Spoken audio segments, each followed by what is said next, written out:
Hey everyone, Professor Davis here, and we're going to be looking at a second part in genetics where we're going to look at extensions of the laws of inheritance because genetics is a little more complicated than what Mendel actually completely came up with. There are some exceptions to his rules, and we're going to talk about some of these.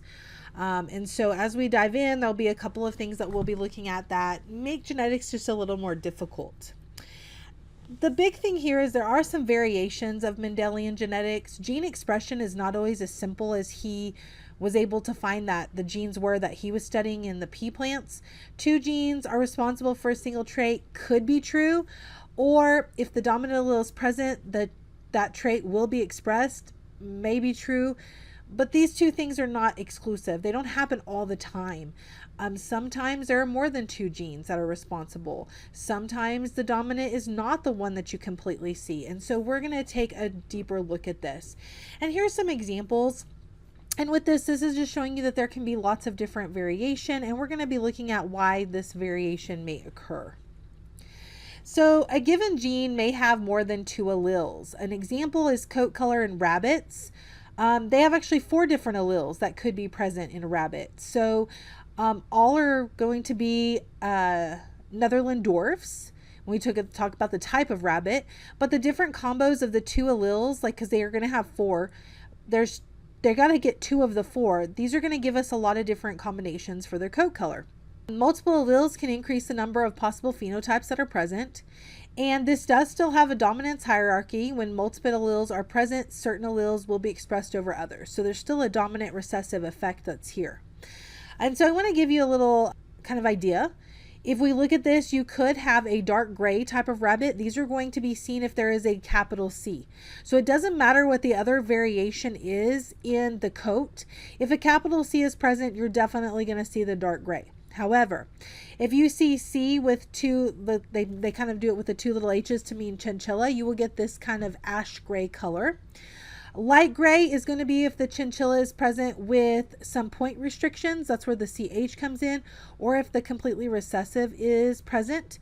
And so we see that the dark gray is the most dominant, chinchilla is the second, and then down the line with your point restrictions. Point restrictions are going to mean that only certain areas are going to have the dark color, like you see in the ears, the feet, the nose.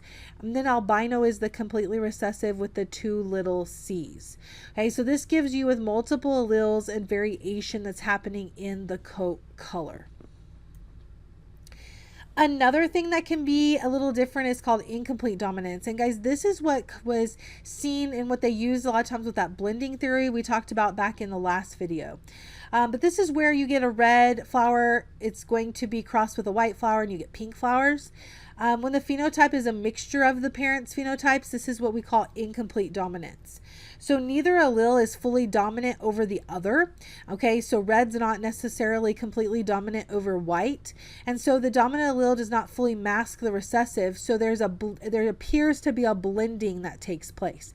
And so this is where that blending theory kind of comes from.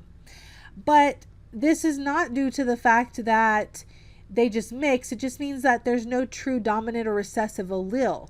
So if true blending happened, pink and pink would make pink again.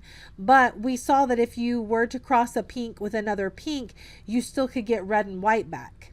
Okay, because it just depends on what combination takes place. So here's an example. We're going to use the big R as being the red. The little r is the white, and the big R little r means that it's pink. And so we're going to do a Punnett square to kind of show this. So in the first cross, I'm going to cross a red flower with a white flower. Okay, when we do that, all of the resulting offspring are big R little r, which means they're all pink. Now I'm going to take 2 of the pink offspring and I'm going to do a Punnett square with them. And then the first box, you're going to see that I get a big R. That means that flower would be red. 2 big R little r's, which would be pink, and the little r, which is white. So this is not truly a blended theory. It's just showing you that they're not completely recessive over each other. So some incomplete dominants are going to be examples. We see it a lot of times in flowers like carnations, 4 o'clocks, which we saw in the example before, snapdragons, same kind of concept, same kind of thing. We also will see it sometimes in chickens where you might see a black, a blue, and then a splash that takes place. It gives us different color variations because one color is not completely dominant over the other. Okay. Now, with multiple alleles in humans, an example of this is with blood type. Our ABO blood typing is an example of multiple alleles.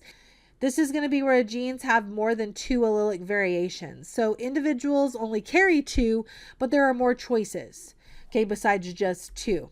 So our example here is going to be with the blood typing. You could have A, B, or O. And if you look at this, because you get 2, you could have A blood type where you have only the A antigen. You can see little green spikes on there. Our red blood cells technically don't have these spikes, but it's just to show you. B is going to be the B antigen, so they have these little blue dots on them. If you have AB blood, you have both the blue and the green, and if you have O blood, you have no markers on it. Another example of multiple alleles is again rabbit's coats, and he's just showing you again the chinchilla, the wild type, and the white.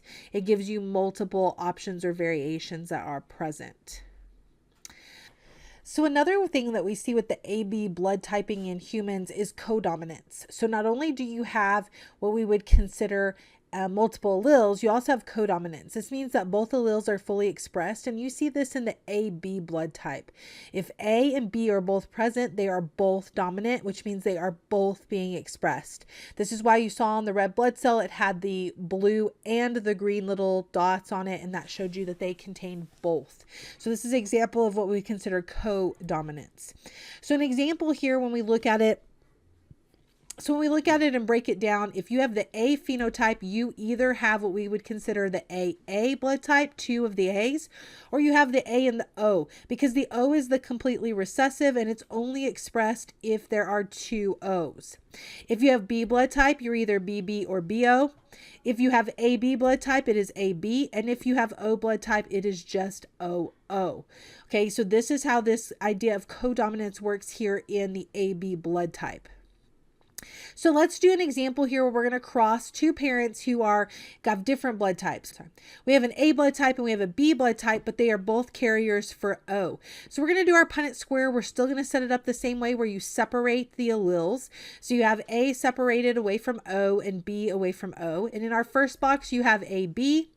We then have a BO, AO, and OO. In this particular case, you're going to end up with all 4 blood types. You could have a 25% chance to having an AB blood type. You would have a 25% chance for A, 25% chance for B, and 25% chance for O. On the other hand, if I have 2 parents who have AB blood type and they're crossed, we are going to see that they can have every blood type except for O. So you have a 25% chance for A, a 25% chance for B, and a 50% chance for AB. There is a 0% chance of O blood type because there are no OOs present. So with blood type, there's also another factor that comes into play. You've probably heard that your blood type is O positive, or if you are A negative. The negative part is talking about the Rh factor. The Rh factor is a trait located on a different gene locus, but it is going to affect your blood type. So it's inherited independently from ABO blood typing, but the Rh factor is a completely dominant trait. There's not an incomplete dominance or multiple alleles. You're either positive or you're negative. So positive is dominant. So if you're Rh positive, you can be positive in both traits, or you could be positive in just one, in the heterozygous. If you're Rh negative, you have to have the 2 negatives. Okay, so if we were to do a blood type here, I have 2 individuals who are Rh positive, but they're carriers of the negative. So this means they are heterozygous. So if I were to separate those onto the Punnett square, we would see that 75% chance you would be Rh positive and 25% chance that you would have the Rh negative trait. However, if we cross 2 Rh negative individuals, the only option is that they are Rh negative. That is the only option here, is that they are Rh negative. So guys, 2 Rh positive parents could have Rh negative offspring, but 2 Rh negative parents could not have Rh positive offspring. Now this brings us to something that's really important when we talk about birth and blood typing. There is what we would consider an Rh immune globin that can actually affect the birthing of multiple Rh positive babies from an Rh negative mother. What was happening with this is that Rh negative moms were having a first pregnancy and it was successful. They were having their baby.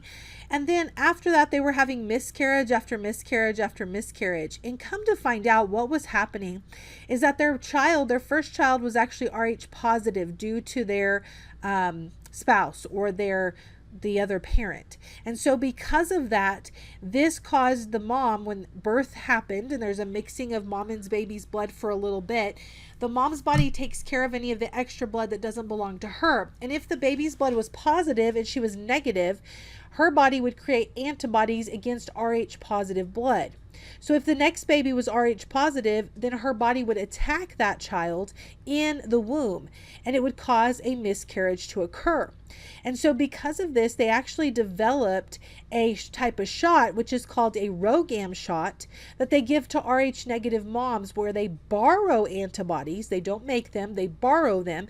And this allows them to be able to fight off the blood cells without creating memory cells. If you do not create your own memory cells, this means that you don't fight the next child that's Rh positive. And so this has actually been a very big advancement in science and medical, in the medical field, when we talk about the idea with the RhoGAM and the Rh positive and negative mothers. So guys, this is what it kind of looks like in another example here. We have the A group has the green, the B group has the orange. If you are AB, you have both. And if you're O, you have neither.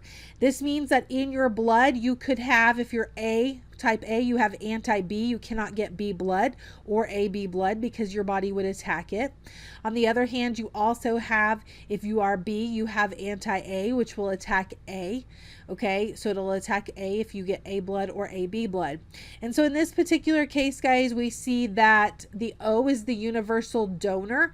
They can give blood to anybody, but AB is the universal getter. They can get blood from anybody. Now, when we do blood typing, you will actually see that they will use the antigen or antibody against that particular blood type to see if it clots. If it clots, that particular marker is present. So in this first example, you can see that anti-A clotted, but B didn't, so that's A blood. In B, you can see that it clotted with B, but not in the A. And then for AB, it clotted in both. However, with O, it didn't either. So in either case, so it's O blood. And so this is what they do with blood typing when they're trying to figure out if you're A, B, or O blood. Now, with blood transfusions, guys, when we look at this, if you are O positive, you can receive O positive or O negative blood, and you can give blood to pretty much anybody. If you're O negative, you can give blood to anyone, but you can only receive O negative. And this is why if you are O negative, they will hound you. The blood banks call you constantly to donate blood because that's the one that they can give to anybody. If you go down the list, you'll see that there are restrictions either way on where you can receive or who you can give blood to based on if you're A, B, or AB. All right, so this brings us to something called sex-linked or X-linked traits. These are going to be traits that are linked to the sex chromosome, specifically the X chromosome. Okay, and so this means that in females you have 2 copies, but in males you only have 1 copy. Examples of some of these are hemophilia and colorblindness. These are genes that are found on the X sex chromosome, so only on the X on the 23rd pair.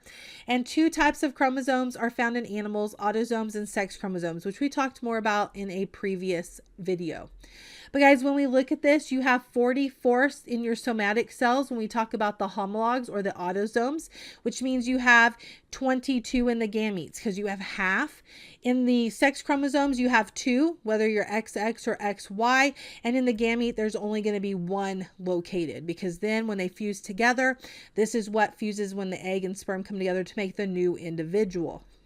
Now, on the sex chromosomes, sex is determined or gender is determined by whether you have 2 X's or you have an X and a Y.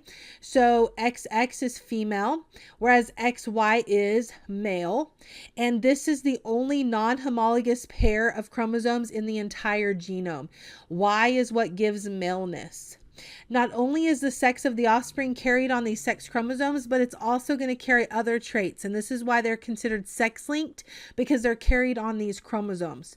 Most sex-linked traits are carried on the X chromosome, not the Y. Now, this XY system is found in humans or certain animals. You have an X0 system when we talk about certain insects. There's a ZY system when we talk about birds. And there's a haploid, diploid system with other insects. And so there are some different ways for males and females to be determined in other species, but in the animal species, there's the XY system when we're talking about for mammals or humans. So some of the sex-linked traits have disorders linked to them. These are considered X-linked recessive, meaning that if offspring is affected, the dominant allele is not present. Okay, so in the recessive case, the dominant is not present. So a little key here, and we're going to use color blindness with this.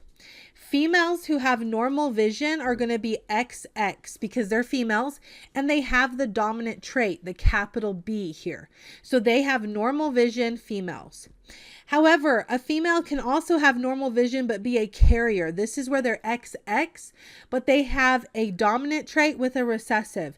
They carry the recessive, but they are still having normal vision. If a female is going to be colorblind, she has to have 2 recessive on her X's. So X little b, X little b. That's the only time a female would be colorblind. Now, this is where it gets different in males. In males who have normal vision, they have X big B, Y. Y does not have the color blindness trait on it. But if a male is colorblind, they have X little b, Y. Now, guys, with sex-linked traits, they are going to affect males more often than females because males do not have a backup copy. Females have a backup X copy, and so you're not going to see as many of these disorders in females. This is going to be seen more often in males. So here's my example. I have a colorblind male that's going to be crossed with a carrier female. So I have X little b, Y crossed with X big B, X little b. So let's set up this Punnett square. We're going to put mom on top, dad down the side. In the first box, I have a female, but she is just a carrier. X big B, X little b, which is normal vision. In the second box where there's XX, that's going to be a colorblind female, 2 little b's. She got the little b from mom and the little b from dad. On the other hand, in the first male box, we have XY. That first one, the X came from the mom, and so that one has normal color vision. But in the second case, that X that came from mom had the little b. That would be a male who is color blind. Okay, and so in this case, 50% chance their kids would be colorblind, whether they're male or female. Now, over here, I have a male who has normal vision, X big B, Y, going to be crossed with a colorblind female. In this particular case, the girls are okay. Because they got the regular X big B from their dad, they are just carriers of the colorblind trait. They are not colorblind. However, because the mom was colorblind, the sons will all be colorblind because they got the X from their mom and the Y came from their dad. So there's a 100% chance that the sons would be colorblind in this particular example. All right, and so this is the idea of looking at traits when they're linked to the X chromosome, because then we have to look at sex with X and Y. So in our first case, for all daughters to be affected, the father is affected and the mother has to carry the gene. On the other hand, if the mother is affected, all the sons will definitely be affected. Okay, because the mother is the one that passes on the X to her sons. So patterns of inheritance generally seen in the X-linked trait is that more males are affected, and the reason is there's no carrier state. So the reason why males are more effective is there's no carrier state. Traits often skip a generation, meaning like grandfather's affected, father's normal, grandson's affected. And this has a lot to do with it, again, being passed down on that X from the female. So it goes X from grandpa goes to mom. So dad may be fine, but then the next time grandson may be affected because it came from mom. So it just depends. Now, factors that influence gene expression is another thing that comes into play that kind of goes and makes Mendelian genetics a little more complicated. One is called the genome is the sum of all genes of all chromosomes. But there's also some things that are considered multifactorial, meaning that they're controlled by gene interactions. So this whole idea of nature versus nurture comes into play. In reality, guys, you're a combination of both nature and nurture. So now we're going to talk about pleiotropy. Pleiotropy, an example of this would be Marfan's syndrome as well as sickle cell anemia. This is when a gene set affects more than one trait. So the alleles, where you only have two of them, it's one gene, but it is affecting multiple things in the body. Okay, so it has a big effect on the body besides just one thing. So the gene codes a lot of times for a defective protein in this case. And because of this, it affects a lot of different parts of the body. So some examples here is if the defective protein is collagen, this is going to cause abnormal connective tissue to form. The individual a lot of times be very tall and thin, have long arms and legs. They may be even nearsighted, but the big issue with this is that they would have a weakened aortic vessel. Now, this is what we call Marfan syndrome, when that collagen protein is defective. And the part that is deadly is the weakened aortic vessel. Now, remember, the aorta is going to be the vessel that goes to away from your heart, carrying all the blood. And so it's going to need to be able to stretch and recoil back into its normal size. And so because of that, collagen helps with it. If collagen can't be made properly, it weakens the vessel wall, which causes it to potentially rupture. That is what is deadly with Marfan syndrome. On the other hand, a defective protein that's found in sickle cell is going to be hemoglobin. Hemoglobin is the protein that is found in your blood that carries oxygen. So if hemoglobin's not made properly, your blood cells cannot carry oxygen properly. This causes you to be anemic, meaning that you don't have enough red blood cells with enough hemoglobin in order to carry the oxygen. It then could cause poor circulation, joint pain, and again, the part that's deadly is starred here. It's the organ failure. If your organs are not receiving enough oxygen, they start to fail, which then is like a cascade domino effect in the body until eventually the individual dies. And so this is a big deal. Hemoglobin needs to be made properly. And in these cases, the gene is the problem. So it's not like they could just go and get more proteins made. The instructions is what's wrong. Okay. On the flip side of this, okay, we just talked about in pleiotropy that one gene affects many traits. Polygenic inheritance is the opposite. This is where one trait is controlled by many genes, okay? And so it's going to be controlled by more than one gene set. It could be 2, 3, 4, depending on what the actual trait is we're looking at. Some of the best examples of this are height and skin pigmentation. So this is known as multiple gene sets affecting one trait. It has more of like an adding up effect. The more dominant genes you have, the more you see that trait.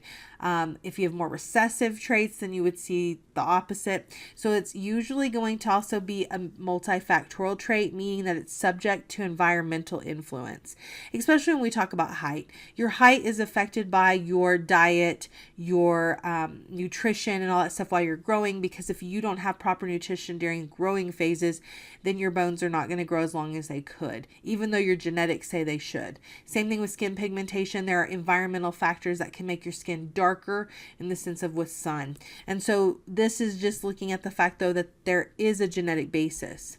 Now, an example would be that there are 3 genes, A, B, and C, and they all help code for, say, height. In this particular example, you can see that there's people that are very short, 5 foot, all the way up to, I think, 6'5" in this picture. And most people, though, you'll notice are in the middle. They have what we would consider more of an average height. You will notice that a lot of times with these polygenic inheritance, there's going to be this kind of curve that is created. Another example here is if skin pigmentation is controlled by 3 pairs of alleles, all 6 alleles being dominant would mean you'd have very dark skin. Whereas if you have 3 dominant and 3 recessive, you'd be right in the middle. And if you have all 6 alleles being recessive, you'd have very light skin. And like I said, most of the time this creates what we'd consider more of a bell-shaped curve.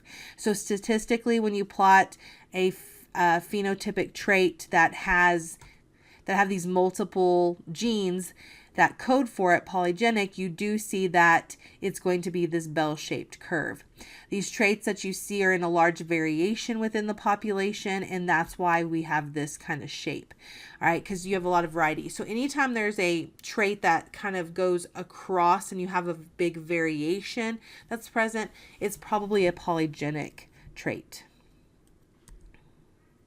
All right, the next one I want to talk to you about is epistasis. Epistasis is going to be where the phenotypic expression, the actual thing that you would normally see of one gene, is influenced by another. And so it's kind of almost like the fact that electricity is running to your house, but whether the light switch is on or off determines if the light actually comes through. And so that's kind of what's happening here, is that we could code for something, but if the switch is not on, you're not going to see it. And so a type of polygenic trait is when two genes are interacting, and this determines like the coat color of Labrador retrievers. Okay, so Labrador retrievers have this idea of epistasis. So we have an allele that's the capital B for black. So black coat is dominant when we talk about their fur. Brown is recessive. Okay, but we also see there's this allele E. E is pigment deposition, meaning that the pigment, that black pigment, would be made and be put into the actual fur. Or in this case with brown, it would make the brown pigment and it would put it into the fur. That is dominant. But if you have the little e, no pigment deposition happens, and so the fur appears yellow. And so an example here is if you have a black Labrador, you have at least one capital B because that's the dominant trait for black, but you also have to have at least one capital E to make sure that the pigment is deposited into the fur. For the chocolate lab or the brown lab, you have to have the two little b's for recessive. That's how you get brown. But you also have to have the capital E in order to make sure that the brown pigment is put into the fur. If you have a yellow lab, it doesn't matter if there are what B's are present, capital, lowercase, or whatever. It's the fact that there's two little E's. Those two little E's, that recessive, means no pigment's going to be deposited no matter what it is. It doesn't matter if it's black or brown that it codes for, you're not going to see it because the two little E's tell you that it cannot be deposited. All right, and so this is how you end up getting these three variations when we talk about with Labrador retrievers. And so you could potentially cross two black labs. If you look at this, they can be heterozygous for black fur and also heterozygous for pigment deposition. And so if that was to occur and you were to cross these two black labs that are heterozygous for both traits, you would end up with this ratio here where you can see that. And so if you were to count this up, you would see that black obviously is still the most dominant as long as E is present. Okay, so you have 4, 5, 6, 7, 8, 9. So you have 9. You have your 3 for brown, but you'll notice there are 4 yellow that are present. And that has to do with those little E's. It doesn't matter if it is brown or black fur. Those two lowercase recessive E's make it where they are the yellow labs. Okay, so this is known as epistasis. The next one I want to talk to you about are these multifactorial traits. Now, we hinted back at this when we were talking about polygenic traits, but this means that the gene interactions are going to be influenced by the environment. Because, guys, in reality, we are not more nature or nurture. We're a combination of both. Okay, nature and nurture do influence each other. So environmental factors that might affect your phenotypes, like what we actually see based on what, no matter what your genetics code for, maybe something like temperature.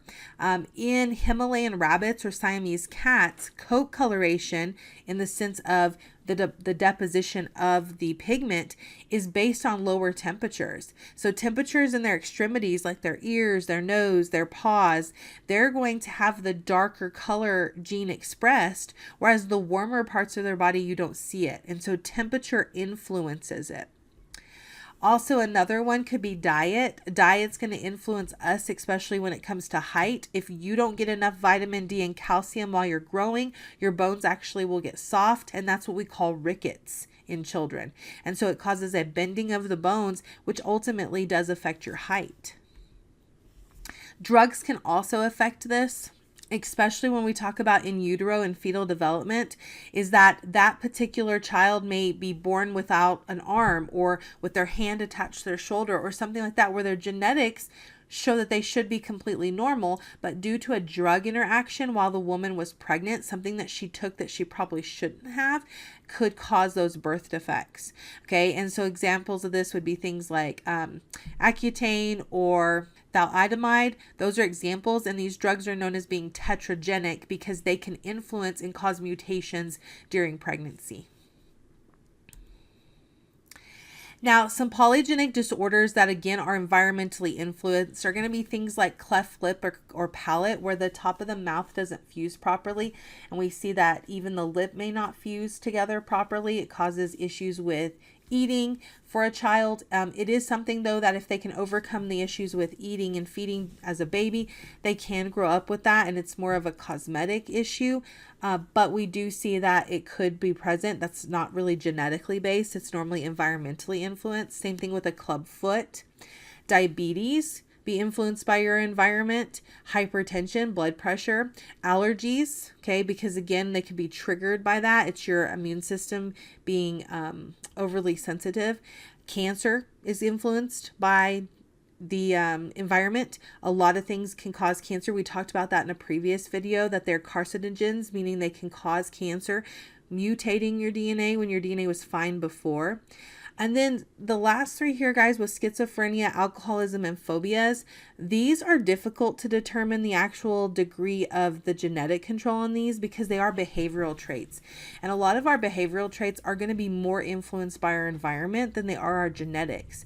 But we do find that individuals who have parents who have schizophrenia have a higher chance of getting it and having it. The same thing with alcoholism.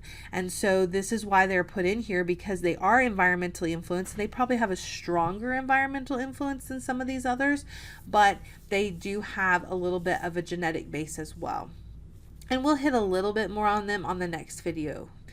Now, this finishes up the part 2 of our genetics. And again, if you have any questions or concerns, please let me know.